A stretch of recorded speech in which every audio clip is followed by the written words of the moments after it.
कक्षा छठी, विषय हिंदी। पाठ 3 उपहार। एक गांव में ऋत्विक नाम का लड़का रहता था। वह बहुत गरीब था। गांव के पास पुस्तक मेला लगा था। उसने माँ से कहा, मैं भी मेला देखने जाऊंगा। उसकी माँ बोली, देखो घर में कोई बड़ा नहीं है, तुम अकेले कैसे जाओगे इतनी दूर। बेटा, मेला देखने की जिद छोड़ दो, चलो दूध पी लो।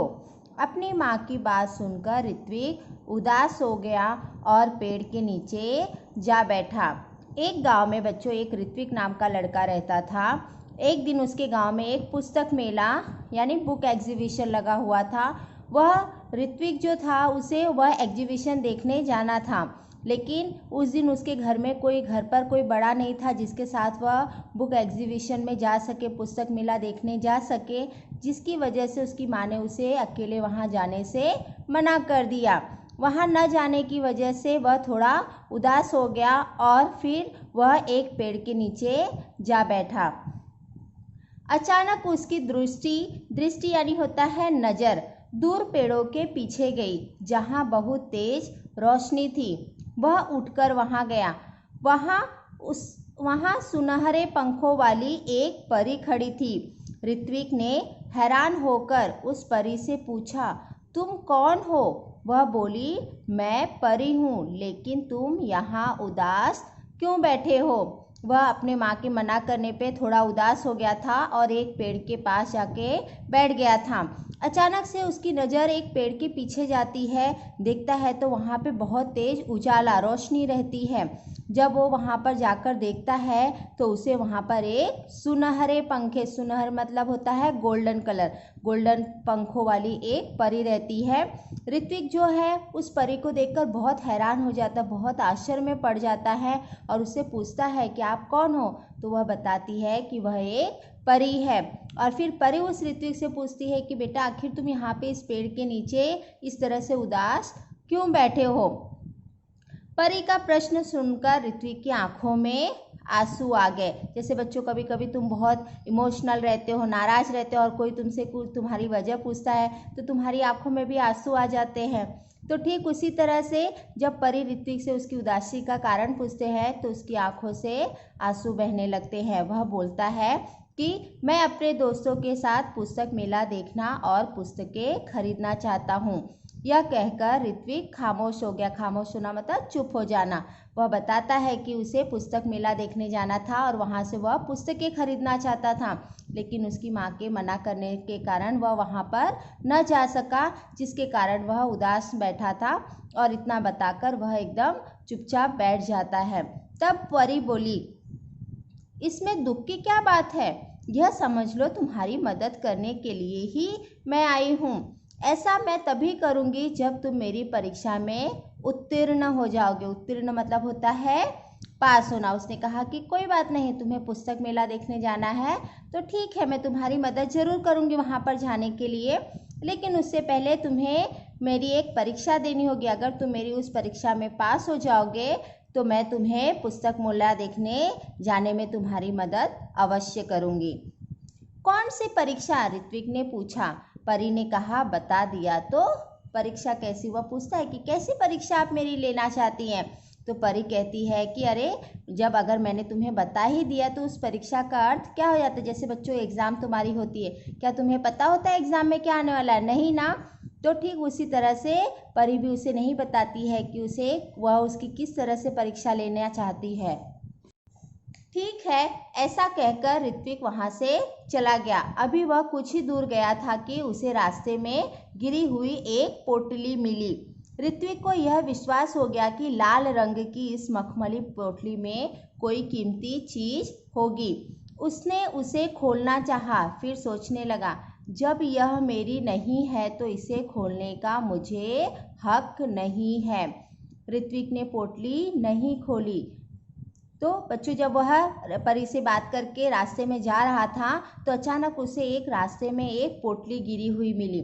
वह पोटली किस रंग की थी? लाल रंग की, और मखमली मतलब वेलवेट के कपड़े की बनी हुई थी। पहले तो उसके मन में एक बार आया कि वह पोटली खोलकर देखे कि उसके अंदर क्या है, लेकिन फिर उसने सोचा कि जब यह चीज़ मेरी नहीं है तो मैं इसे क्यों खोल कर देखूं। तो बच्चों, कभी भी किसी भी की चीज़ों को हमें हाथ नहीं लगाना चाहिए, या हाथ लगाओ या तुम्हें कभी कोई रास्ते में किसी की गिरी हुई चीज़ मिले तो उसे खोल कर नहीं देखना चाहिए, क्योंकि वो हमारी नहीं है। तो यह सोचकर ऋत्विक ने भी क्या किया, वह मखमली पोटली को अपने पास रख लिया, लेकिन उसने उसे खोलकर नहीं देखा। तभी किसी की आवाज़ उसके कानों में पड़ी, बेटा मेरी पोटली गिर गई है रास्ते में, क्या तुमने देखी है? अचानक वह पोटली जैसे ही उसने अपने पास रखी, उसे किसी की आवाज़ सुनाई दी। वह पूछ रहा था कि बेटा मेरे रास्ते में पोटली गिर गई थी, क्या तुम्हें दिखाई दी? ऋत्विक ने पूछा, किस रंग की थी? हो सकता है वह राहगीर, वह यात्री झूठ बोल रहा हो, इसलिए उसने क्या किया, पहले उससे पूछा कि आप बताइए वह पोटली किस रंग की थी। तो उस राहगीर ने बताया, उस मुसाफिर ने बताया कि लाल रंग की थी। और कोई पहचान बताओ, ऋत्विक ने राहगीर से कहा। फिर ऋत्विक ने कहा कि ठीक है, चलिए लाल रंग की थी, और कोई पहचान बताइए जिससे मुझे यकीन हो कि यह पोटली आपकी ही है। तब उसने कहा कि उस पर एक परी का सुनहरे रंग में चित्र बना है, राहगीर का जवाब था। तो उस राहगीर ने, उस यात्री ने बताया कि उस पोटली के ऊपर एक परी का चित्र बना है, जो उसके ऊपर गोल्डन कलर यानी सुनहरे रंग में उसे कलर किया हुआ है। ऋत्विक ने अपनी थैली से जब वह पोटली निकाली तो उस पर छपा परी का चित्र चमकने लगा। ऋत्विक ने वह पोटली राहगीर को दे दी। जब उसे यकीन हो गया, उसने वह पोटली निकालकर चेक किया तो पता चला कि हाँ, वह सच कह रहा था। तब उसने क्या किया, ऋत्विक ने वह पोटली उस राहगीर को वापस दे दी। सुबह उठकर वह वहीं पहुंचा जहां उसे परी मिली थी। देखा तो वहां कोई नहीं था, वह उदास बैठ गया। दूसरे दिन वह सुबह उठता है और ठीक उसी जगह पर वापस जाता है जहां एक दिन पहले उसे एक परी मिली थी, लेकिन उस दिन वहां पर उसे कोई नहीं मिलता, तो वह उदास होकर बैठ जाता है। उसकी आंखों के सामने वही लाल रंग की पोटली दिखाई देने लगी। बार बार उसे उसी लाल रंग की पोटली का ख्याल उसके मन में आ रहा था। तभी तेज प्रकाश फैला और अचानक से फिर से एक तेज उजाला आया। सामने देखा तो कौन खड़ी थी? परी खड़ी थी। परी के दोनों हाथ पीछे थे। परी ने पूछा, कैसे हो? पहले तो परी ने उससे हालचाल पूछा कि कैसे हो, तो ऋत्विक ने जवाब दिया, ठीक हूँ। तभी परी ने कहा, अपनी आंखें बंद कर लो, मैं तुम्हें इनाम दूंगी यानी प्राइज दूंगी। किस बात का? ऋत्विक ने पूछा। परी ने कहा कि चलो अपनी आंखें बंद करो, मैं तुम्हें कुछ इनाम देना चाहती हूँ। तो ऋत्विक को तो कुछ समझ में नहीं आ रहा था कि अरे किस बात का इनाम आखिर मुझे मिल रहा है। तो उसने परी से पूछा कि आखिर किस बात के लिए आप मुझे इनाम देना चाहती हैं? तुम उत्तीर्ण हो गए इसलिए, परी बोली। परी ने बताया कि तुम मेरी परीक्षा में पास हो गए। परी की बात ऋत्विक के समझ में नहीं आ रही थी। उसने आंखें बंद कर ली। परी ने उसके हाथों में एक मखमली थैली पकड़ा दी। परी के कहने पे ऋत्विक ने अपनी आंखें बंद कर ली और परी ने उसके हाथ पर एक इनाम के रूप में एक मखमली थैली रखी। ऋत्विक ने देखा तो वह हैरान रह गया, एकदम सरप्राइज हो गया, चकित रह गया। क्यों? क्योंकि यह तो वही पोटली थी जो उसने राहगीर को दी थी। एक दिन पहले जो रास्ते में उसे एक पोटली मिली थी, परी ने वही सेम टू सेम पोटली ऋत्विक को इनाम के रूप में दिया। परी ने कहा, कल मैंने ही तुम्हारी ईमानदारी की परीक्षा ली थी। ईमानदारी यानी ऑनेस्टी। वह राहगीर भी मैं ही थी, इसलिए मैं तुम्हें यह इनाम दे रही हूँ। यानी बच्चों, परी ने क्या किया था, रास्ते में उसकी परीक्षा लेने के लिए उसने कहा था ना कि अगर तुम मेरी परीक्षा में पास हो जाओगे तो मैं तुम्हें पुस्तक मेला देखने जाने में तुम्हारी मदद करूँगी। तो उसने क्या किया, परी ने रास्ते में एक पोटली रख दी और पोटली रखने के बाद वह राहगीर का रूप बदलकर ऋत्विक के पास गई थी। ऋत्विक ने उससे पूछताछ करने के बाद वह पोटली उसको वापस दे दी थी। वह चाहता तो वह झूठ बोलकर भी वह पोटली अपने पास रख सकता था, लेकिन उसने ऐसा नहीं किया। जब उसे यकीन हो गया कि वह पोटली वह राहगीर की है तो उसने उस राहगीर को उसकी पोटली वापस दी। तो परी उसकी ईमानदारी से प्रसन्न हुई और उसने इनाम के रूप में उसे वही लाल रंग की मखमली पोटली इनाम के रूप में ऋत्विक को दिया।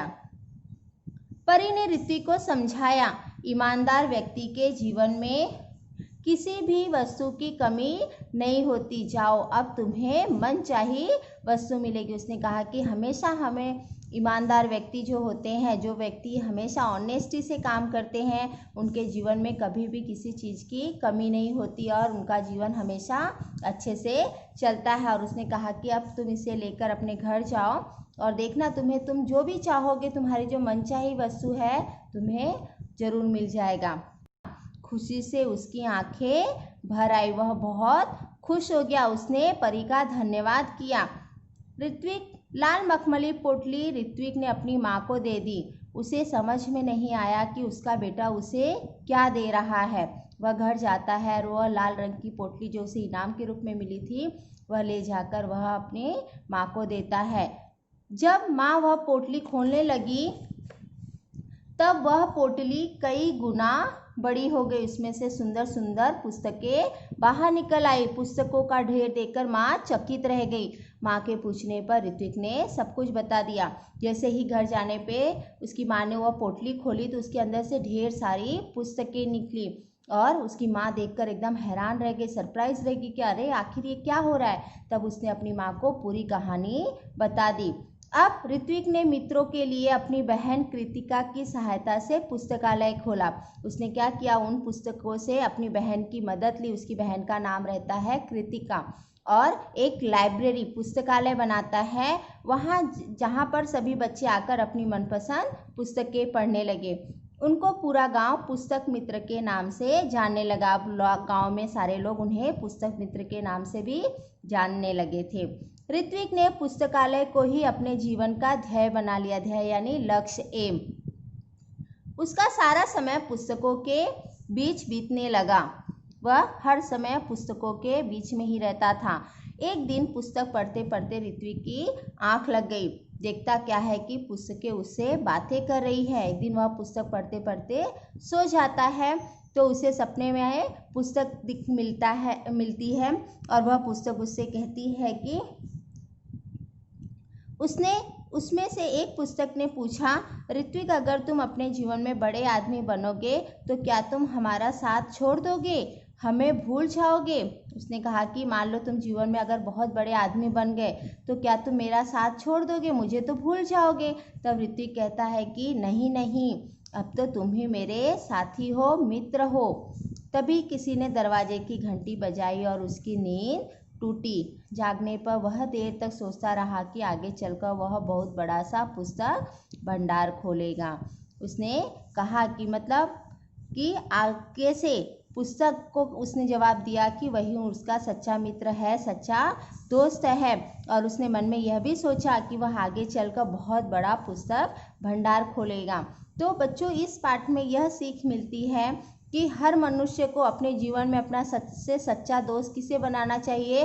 पुस्तकों को, किताबों को। क्योंकि पुस्तक जो होता है वह हमारा ज्ञान बढ़ाता है, हमें अच्छी अच्छी सीख देते हैं, हमारा मनोरंजन भी करते हैं और वह कभी भी हमें किसी भी गलत रास्ते पे न जाने की हमेशा सीख देते हैं। तो इसलिए मनुष्य को हमेशा पुस्तक को अपना सच्चा मित्र बनाना चाहिए।